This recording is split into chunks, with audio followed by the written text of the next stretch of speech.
आज के टाइम में भी असली स्पिरिचुअल गुरु और ढोंगी बाबाओं के बीच भी अंतर कर पाना काफ़ी मुश्किल हो चुका है। वे कड़ी जुक्कड़ पर सिगरेट और दारू पीते हुए दिखाई पड़ते हैं, वो भी सिर्फ इसलिए क्योंकि उन्हें लगता है कि यह पीना बहुत ही कूल है। इन पर बहुत से केस हैं, जैसे कि शारीरिक शोषण करना, मर्डर और जबरन नसबंदी कराना। 2002 में एक गुमनाम लेटर के वजह से इन्वेस्टिगेशन स्टार्ट हुई। आज मैं जिस टॉपिक के बारे में बात करने वाला हूँ, ये थोड़ी कंट्रोवर्शियल भी हो सकती है, क्योंकि बहुतों का कुछ अलग मानना है और बहुतों का कुछ अलग मानना है। पर मैं जो आज ये बात बताने जा रहा हूँ, ये कोई हवा में ही बात कर रहा हूँ, ये मैं सारे फैक्ट्स के थ्रू ही बात कर रहा हूँ। आज टेक्नोलॉजी इतनी आगे बढ़ चुकी है कि नकली दूध और असली दूध में भी फ़र्क कर पाना बहुत ही मुश्किल हो चुका है, और इसी तरह आज के टाइम में भी असली स्पिरिचुअल गुरु और ढोंगी बाबाओं के बीच भी अंतर कर पाना काफ़ी मुश्किल हो चुका है। हम इंडियंस काफ़ी इमोशनल होते हैं और इसी का गलत फ़ायदा उठाया जाता है हम लोग के साथ। ये वही लोग हैं जो भगवान के नाम पर इनोसेंट लोगों को धोखा देते हैं और कभी कभी शारीरिक शोषण भी किया करते हैं। इनके लिए भगवान जी इनके बिजनेस के यूएसपी बन गए हैं। यूएसपी यानी यूनिक सेलिंग पॉइंट, यानी कि एक ऐसा चीज़ जिससे आपका बिजनेस रन करे। स्पिरिचुअल गुरु, संत, ऋषि मुनि इंडिया के एक बहुत ही इम्पोर्टेंट हिस्सा रह चुके हैं।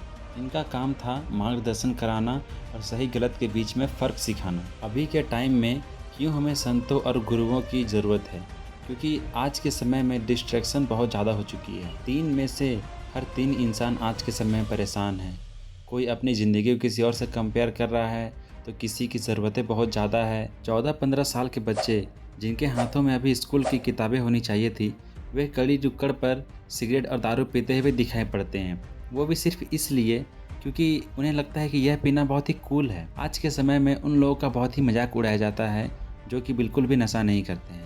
तो ये सब कौन उन्हें सिखाएगा कि क्या सही है क्या गलत है? स्कूल में हम लोग हिंदी, इंग्लिश, मैथ्स, एसएसटी और ऐसे बहुत सारे सब्जेक्ट हम लोग पढ़ लेते हैं, बट धर्म का पाठ हमें कौन पढ़ाएगा? हाल ही में एक अहमदाबाद स्कूल के मर्डर केस सामने आया था, जिसमें सिर्फ 9 क्लास के एक स्टूडेंट ने 10 क्लास के स्टूडेंट को चाकू मार डाला। स्टूडेंट की इंस्टा चैट थोड़ी लीक हुई थी और जिसे देखकर ज़रा सा भी ऐसा नहीं लग रहा था कि उसे दुख है ये करके। उसे थोड़ी भी गिल्ट है अपने अंदर में कि उसने किसी को चाकू मारा है, क्योंकि उसे पता ही नहीं कि उसने कितना गलत किया है। ऐसे ही एक और मामला आया था गुजरात के माहीसागर में, जहाँ पे सिर्फ 13 साल की स्टूडेंट ने अपने क्लासमेट को चाकू मार दिया था, क्योंकि सिर्फ बात इतनी सी थी कि खाली पीरियड के समय में दोनों पे बहस हो गई। आप लोग ये सब सुन के सोच ही सकते हैं कि 21st सेंचुरी में हम लोग का माइंडसेट कैसा होते जा रहा है।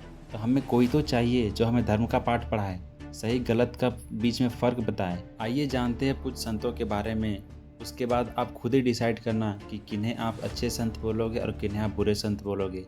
ये चीज़ आप कमेंट में बता सकते हैं। इन्हें तो आप जान ही रहे होंगे, ये हैं जगत गुरु रामभद्राचार्य जी महाराज। जब ये 2 साल के थे तब चेचक की वजह से इनकी दोनों आंखों की रोशनी चली गई। बावजूद इनके उन्होंने चारों वेद, गीता, पुराण और भी कई सारी किताबों को पढ़ा और बहुत सारी ज्ञान की प्राप्ति की। इसके बाद उन्होंने बड़ी बड़ी सत्संग भी चलाई, जहाँ पे वो सही गलत के बारे में बताते थे, ज़िंदगी की सच्चाई से रूबरू कराते थे।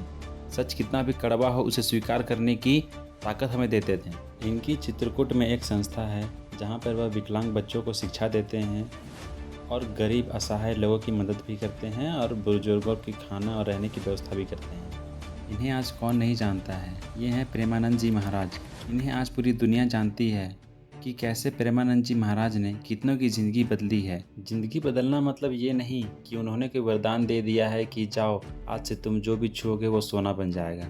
ज़िंदगी बदलने का यही मतलब है कि उन्हें सोचने समझने की शक्ति दी गई है, कि समझो कि क्या सच है और क्या झूठ है, कि देखो कि कौन तुमसे फ़ायदे के लिए रिश्ता रख रहा है और कौन तुम्हारा इस्तेमाल कर रहा है। इन संतों का यही उद्देश्य रहता है कि कैसे ये सभी लोगों को सही और गलत की ज्ञान दें, ताकि लोगों की चिंता कम हो, क्योंकि आज के समय में चिंता की कमी नहीं है। और इसी बीच कहीं ऐसे भी बाबा हैं जो बड़ी बड़ी सत्संग करते हैं, अच्छे अच्छे बात भी बोलते हैं, जिनकी बड़ी बड़ी ट्रस्ट भी है, गरीब, बुजुर्ग और ज़रूरतमंदों की सेवा भी करते हैं, पर उनकी नीयत साफ नहीं है।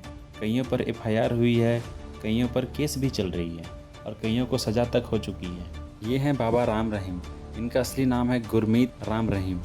इन पर बहुत से केस हैं, जैसे कि शारीरिक शोषण करना, मर्डर और जबरन नसबंदी कराना। 2002 में एक गुमनाम लेटर के वजह से इन्वेस्टिगेशन स्टार्ट हुई कि डेरा में महिला भक्तों की शारीरिक शोषण यानी कि रेप किया जा रहा है। सीबीआई के इन्वेस्टिगेशन के बाद बाबा राम रहीम को 10-10 साल की 2 सज़ा सुनाई गई। दोनों साथ ही चल रही थी तो टोटल 20 साल की सज़ा हुई। इसके बाद रामचंद्र हत्याकांड का भी आरोप लगा। रामचंद्र वही रिपोर्टर है जो डेरा के अंदर हो रही शोषण के बारे में रिपोर्ट किया था। इसके बाद उसे गोली मारकर हत्या कर दी गई। इस पर बाबा राम रहीम के साथ 3 और अन्य लोगों पर केस हुई थी और इसके बाद जबरन नसबंदी कराने का आरोप लगा। 2014 में 400 से ज़्यादा लोगों का ब्रेन वॉश कर बाबा राम रहीम पर जबरन नसबंदी कराने का आरोप भी लगा था। और फिर इन्हें तो आप जान ही रहे होंगे, ये हैं आसाराम बापू। इन पर 2013 में एक माइनर की रेप की केस में लाइफ इम्प्रिजनमेंट यानी कि उम्र कैद की सज़ा हुई थी। और ये हैं चंगूर बाबा। इनका असली नाम जमालुद्दीन है। इन पर धार्मिक कन्वर्जन का मास्टरमाइंड होने का केस है। ईडी ने इनके खिलाफ 100 करोड़ से भी ज़्यादा प्रॉपर्टी और लेन देन का आरोप लगाया था और इसकी फंडिंग 22 अलग अलग अकाउंट से भी आती थी। एट द एंड मैं तो बस यही बोलना चाहूँगा कि आज के समय में धोखेबाज या ढोंगी बाबाओं से बचना बहुत ही ज़रूरी हो चुका है, क्योंकि ये लोग आपकी आस्था, डर और कमजोरी का फ़ायदा उठाकर पैसा, शोहरत और कभी कभी गलत कामों में भी शामिल हो जाते हैं। यह कुछ तरीका है जिससे कि आप अपने परिवार को इससे बचा सकते हैं। जैसे कि विश्वास करें पर अंधविश्वास ना करें। रियल फैक्ट्स की जांच करें कि जैसे कि अगर आप किसी बाबा के बारे में इंटरनेट या न्यूज़ पर सर्च कर रहे हो और अगर उनके खिलाफ अगर कोई भी एफआईआर या फिर कोई भी कंट्रोवर्शियल चीज़ अगर मिले तो सतर्क हो जाइए। कोई भी बाबा अगर पैसा या फिर कोई भी गिफ्ट मांग रहे हैं तो आप सतर्क हो जाइए, क्योंकि सच्चे संत और सच्चे गुरु जो रहेंगे उन्हें कोई भी तोहफे की ज़रूरत नहीं रहेगी। और अगर कोई बाबा ज़बरदस्ती पैसे वसूल रहा है या डरा धमका कर ब्लैकमेल कर रहा है तो आप तुरंत ही पुलिस में इस चीज़ की केस कर सकते हैं। ढोंगियों और असली संत में यही फ़र्क है कि असली संत हमेशा साधारण जीवन जीते हैं। वे अपनी प्रचार के लिए कोई भी धूमधाम तरीके से नहीं करते हैं और उसी जगह जो ढोंगी संत है वो बस अपनी पाखंडीगिरी दिखाते हैं। वीडियो अगर इन्फॉर्मेटिव लगी हो और आपको सोचने पर मजबूर कर दे रही हो तो बधाई हो, आप उस स्टेज पर आ चुके हैं कि कोई भी लोग आपको ठग नहीं पाएंगे। वीडियो को लाइक करें और अपनी थॉट्स को कमेंट करें और सब्सक्राइब ज़रूर करें। Thank you. जय हिंद।